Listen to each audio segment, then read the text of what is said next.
درود به هر نفری که فرهنگ ملی را ارج میگذارد و سینما را دوست می‌دارد. من محیدین مظفر هستم، کارگردان سینمای تاجیک و رهبر بدیعی کینوستودیوی دوفیلم. اینجا استودیوی دوفیلم است و ما حرف میزنیم درباره سینما. زیاده از 15 سال است بنده در سینمای تاجیک به حیث کارگردان یعنی رژیسور کار و فعالیت میکنم و زیاده از 10 فیلم هنری و مستند به نوار گرفتم. اگر شما فیلم های هنری آرمان ها، پیمان، کوسه، 12 سال انتظاری، تنگنا، سیاره رنگ عوض میکند، از میلیون یکی و دو را دیده باشد، کارگردان همه این فیلم ها بنده هستم. اگر ندیده باشد توصیه میدم آنها را در یوتیوب کانال دوفیلم حتما تماشا کنید. این فیلم ها محصول مهنت 15 ساله ما هستند و فکر میکنم کرای دیدن هم هستند. رشد سینما به کی دخل دار است؟ از کی وابسته؟ از دولت، وزارت ها، زیایی ها، فیلم سازان، تماشابین. فکر میکنم از همه وابسته است. درک ماهیت این ساحه از جانب ملت، خلق، همه ما مسئوله. پس از زیاده از 15 سال کاری در سینما این را درک کردم. اینقدر اندیشه ها زیاد برای گفتن و برای شنیدن. از اینجا پیدا شد این برنامه، این پادکست. میدونید تماشاچیان عزیز، برای رشد سینما ما باید صحبت کنیم با همدیگر را فهمیش در این ساحه داشته باشیم. همه ما اون وقت شاید یک تکان خوبه، یک راهی رشد سینما پیدا شود. فکر میکنم تا زمانی که ما از نازکی های ساحه سینما در مجموع هم تماشابینان هم فیلم سازان با خبر نمیشویم، ساختن آن رشد کردن سینما در گمان است. بیایید صحبت میکنیم. زیاده از 15 سال است در سینما کار میکنم و همیشه این سوال ها را از تماشابینان، از مردم تکرار به تکرار میشنوم. اکا برای چی کینوی تاجیک اینقدر کم؟ برای چی فیلم هایتان اینقدر دیر میبراید؟ کی فیلمتون در یوتیوب میبراید؟ چیکار کنیم که فیلم تاجیک هم زور شود؟ اکای محیدین چرا فیلم های تاریخی نمیگیرید؟ چرا فیلم های حجوی نمیگیرید؟ چرا تلویزیون ها فیلم های خودمان رو کم نشان میدین؟ چرا رکلامه هاتون سوست؟ کی در کجا فیلمتون رو بینیم؟ اکای محیدین شما فقط برای فستیوال ها فیلم میگیرید؟ برای مردم کی کینو میگیرید؟ برای چی کینوتئاتر در تاجیکستان کم؟ ما کینوتئاتر نمیریم، لیکن شما کینوهاتون تست در یوتیوب پرتافتن گیرین و هزاران سوال های معمولی دیگر. عاقبت خلاصه کردیم که یک برنامه ساز کنیم تا که به همه این سوال ها در آن جواب دهیم. یک برنامه باشد که درد دل تماشابین و سازندگان فیلم ها در آن گفته شود. یک برنامه باشد که دیالوگ زنده سازندگان و تماشابین در آن پیدا شود، به وجود بیاید. برنامه‌ای که تنها درباره سینما و کینوی تاجیک حرف بزند، کینوهای دنیا را با زبان تاجیکی تحلیل کند، ماهیت کینو را فهماند. محض برای همین استودیوی مذکور تشکیل کرده شد و این برنامه تولید گردید. سر اول برای پاسخ سوال‌های زیادی معمولی تماشابینان ما روبریک آماده کردیم که نام دارد سینما چیست و آن از 13 بخش عبارت است. در این 13 بخش ما کوشش میکنیم به تمام سوال‌های در ذهن شما بوده تماشابینان عزیز جواب دهیم.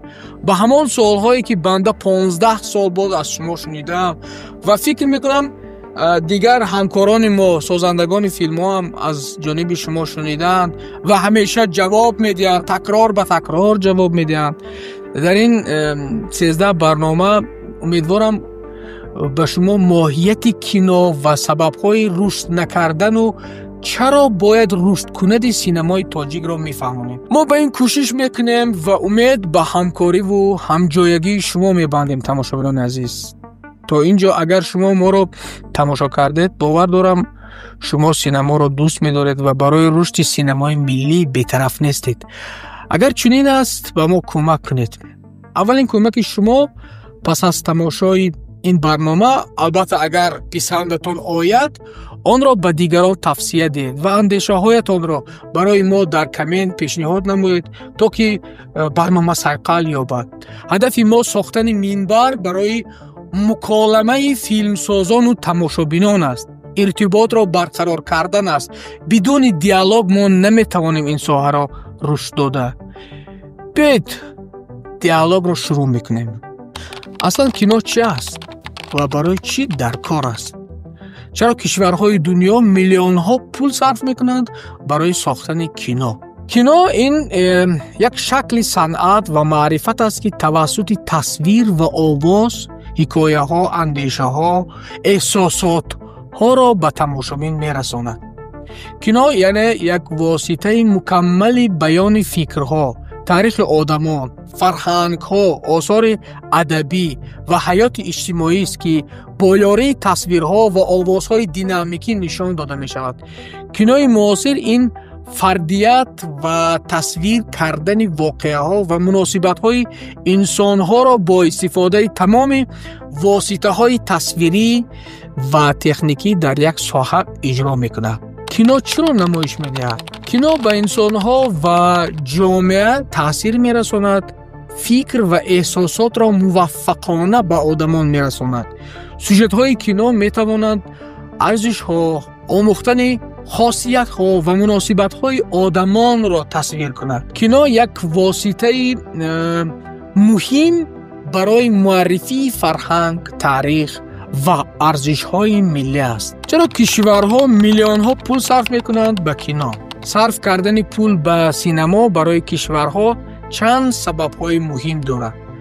فکر میکنم شما تا جای البته میدونید اینها را، ولی ما به هر حال کوشش میکنیم که یک بار دیگر گفتگو گذاریم. حمایه فرهنگ و ارزش ها با محصولات فیلم. بله، فیلم هم یک محصولات است. در جهان ترغیب میشوند. یک کشور میتواند مبلغ را از راه صادرات و فروش حقوق نمایشات در دیگر کشورها به دست آورد. کینوی موفق میتواند همچون برندی فرهنگی کشور خدمت کند. کشورها کینو و صنعت را همچون واسطه تعریف کردن ارزش‌های فرهنگی و سیاسی استفاده میبرند. فیلم ها میتواند تصویرگرهای مهمی تاریخ و فرهنگ باشد. در سیاست باشد فیلم را قوه ملایم، یعنی میخک سیله میگویند. مثلا دولت هایی که با آنها یک کشور خطر ایجاد میکند و یا هدف تحقیر قرار میگیرد، با استحصال فیلم های هنری و تاریخی، دراموی و حتی بایویکی میتوانند به جهانیان نشان دهند که چگونه یراق و اسلحه و قدرت دارند. یعنی پیامشان را توسط کینوشان میرسانند. به این وسیله قدرت و توانایی و ناترسی خلق و ملتشان را نشان میدهند. کشورها میلیون ها پول را برای رشد صنعت کینو صرف میکنند، زیرا کینو یک شکل مهمی صنعت و معرفت است. چنانکه که گفتیم، با مبلغ گذاری و رشد کینو یک کشور میتواند فیلمی خوب را استحصال کند که آن نه تنها در داخل کشور خودش بلکه در دنیا فروخته شود. هالیوود با تولید و پیشنهاد فیلم های بلاکباستری به تمام جهان فروش فیلم خود را خیلی خوب به راه مانده است. مثلا در سال 2019 از حساب استحصال فیلم و فروش آن به تمام دنیا 42.2 میلیارد دلار به دست آورده است. بودجه فیلم های هالیوود از 20 میلیون دلار شروع می شود حتی تا 300 میلیون دلار است. ولی اونا قسم زیادی فیلم های استحصال نموده آنها چند کرته پولش را برمیگردند. تنها در سال 2019 42.2 میلیارد درآمد به دست آورده است. چند سال اخیر به خصوص با فیلم های سریالی احیای ارطغرل و عصر باشکوه ولیکولپنیویک یک دارایی اقتصادی و فرهنگی بزرگ را تشکیل کرده است که مقدار زیادی مبلغ را به دست آورده است. ترکیه از حساب توریسم و همچنین فروش و دیگر ساحه‌های اقتصادی کشور که ترکیه به دست آورده است.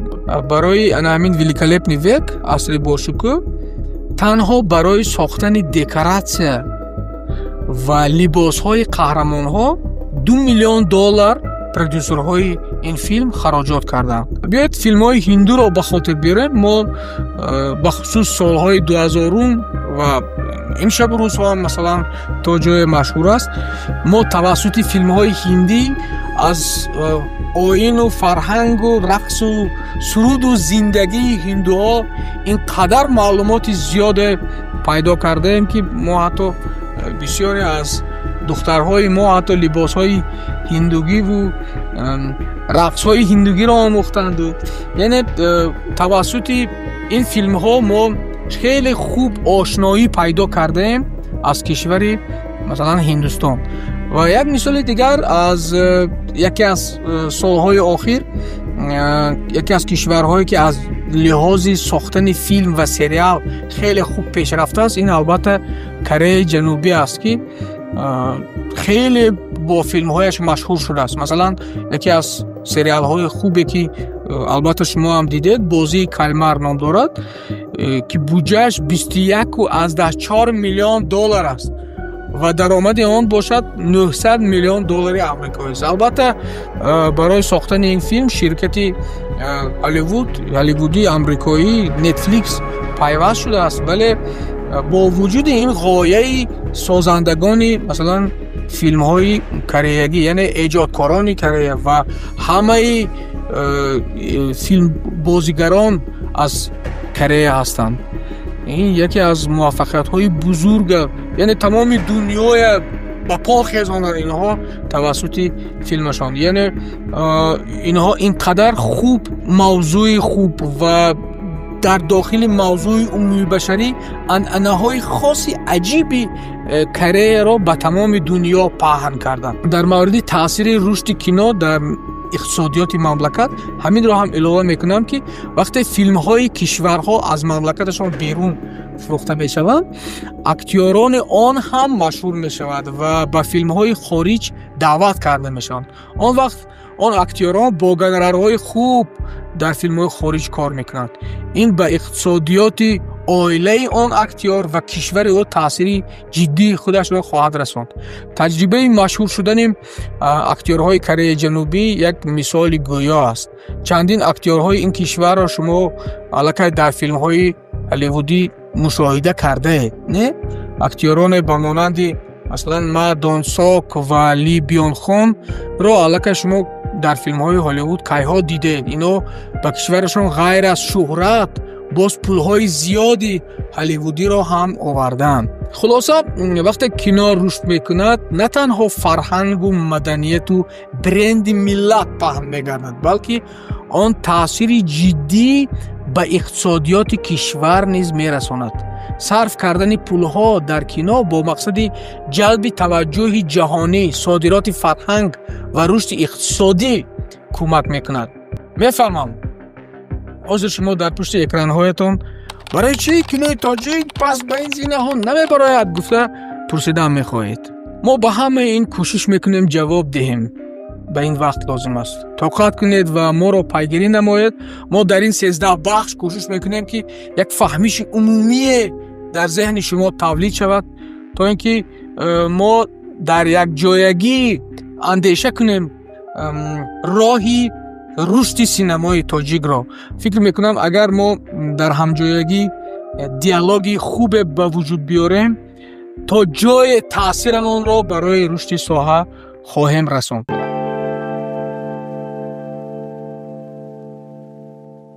در نشر دوم ما درباره چرا ما باید فیلم خودمون را سازیم صحبت میکنیم.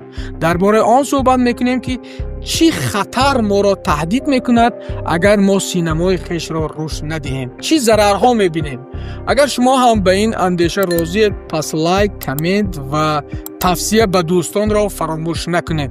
باید هرچی بیشتر آدمان این برنامه را ببینند تا اینکه ما در یک جایگی توانیم اندیشه کرده درباره تقدیر آینده سینمای تاجیک.